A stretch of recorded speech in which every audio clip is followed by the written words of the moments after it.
Ms. Robinson, I want to follow up by trying to understand your answer to one of Senator Cruz's questions. And this is really a question, not a suggestion.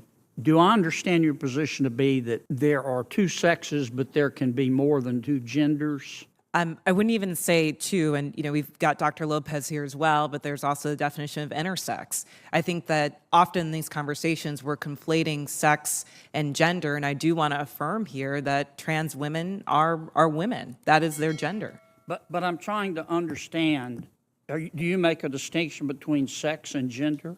Yes, sir. Okay. Explain that. Do you think there are more than two sexes? I believe that there's a definition for intersex as well that I want to acknowledge. But sex is assigned at birth. I'm just trying to understand. I'm thoroughly confused. So you're born, I'm talking about biology, male, female, and what else? Hey everyone, welcome back to Hot News Today. Today we're diving into a must-watch moment from the Senate Judiciary Committee where Senator John Kennedy questioned witnesses on sex, gender, and fairness in sports. This exchange cut right to the heart of some of the deepest cultural disagreements we're facing today. Let's break down what happened and why it matters. I believe that intersex is also acknowledged, but again, I'm not a doctor here. What I can say and what does intersex mean? Is that there's a difference between sex and gender, and I think in these conversations we're conflating the two. Well, but I want to start with sex, okay? There's male, there's female. When a baby's born, before the baby has had time to even have a sense of self, there's male, female, and intersex. There's a third sex. I believe that is true, but I would defer to Dr. Lopez as I'm not a physician. Okay. And how many genders are there? I think the gender is expansive, and the definitions are always growing. Today I can tell you, I talk to young people that talk about non-binary as... More than five? I think the gender is not a binary, is what I'm trying to say. Are there more than five genders? I'm just trying to understand. Are there more than five genders? Well, I think that there was a time where women wearing pants didn't feel like it was appropriate for their gender, and yet I'm wearing pants today. I think that there are ways that we express our gender that are expansive. Are there more than five? I wouldn't subject myself to naming how many genders there are, but what I can say is that gender is a reflection. Number? Excuse me? There's an infinite number of genders? I think depending on your culture, there are a lot of different genders that exist. And I can also say that it's a term that's evolving. If you look at young people today, they really don't lean into the binary of only woman and man. So here's how it started. Senator Kennedy asked Ms. Robinson, are there two sexes and more than two genders? Robinson distinguished between sex and gender. She said gender is expansive, even infinite. Let that sink in. Infinite genders.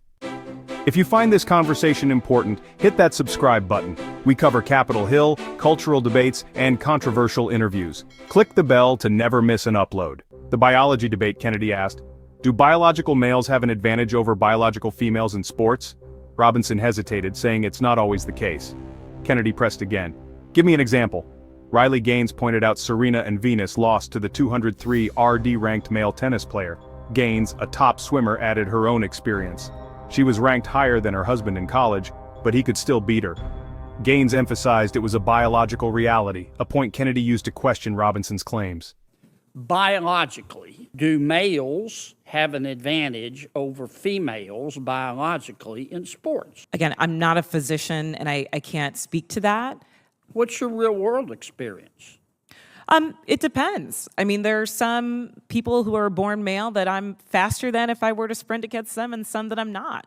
Some males that are taller than some women, and some that are shorter. You don't believe that a biological male has a physical advantage in sports over a biological female? Not as a definitive statement. Give me an example. Well, no, I don't think. How many female members of the NBA do you see? Well, I can say that, there's been this news article about men that think that they could beat Serena Williams in tennis, right? That they think that they could actually score a point on her. And it's just not the case. She is stronger than that. Identity versus fairness. Robinson stressed that trans women are women and deserve to participate in sports aligned with their gender identity. But Kennedy wasn't satisfied. His concern was fairness, especially in sports. He said, "You hurt your credibility when you refuse to acknowledge biological advantages." The key issue for him was competition, fairness, and the rights of biological females. I really think you hurt your credibility when you refuse to acknowledge that biological males have an advantage over biological females. It kind of makes me wonder about all your testimony. Thank you, Mr. Senator Chairman. Kennedy. I'm sorry, go ahead. What I'm trying to say is that there is not a definitive advantage in all cases. Sir, I don't know if you believe that you could beat Serena Williams in tennis, but I probably think that that's not the case. Conclusion. This hearing brought a necessary conversation into the spotlight. We saw passion on both sides, those advocating for inclusivity and those defending fairness. This isn't going away. The questions around sex and gender shape future policy. Subscribe for more content that challenges and informs. See you in the next one.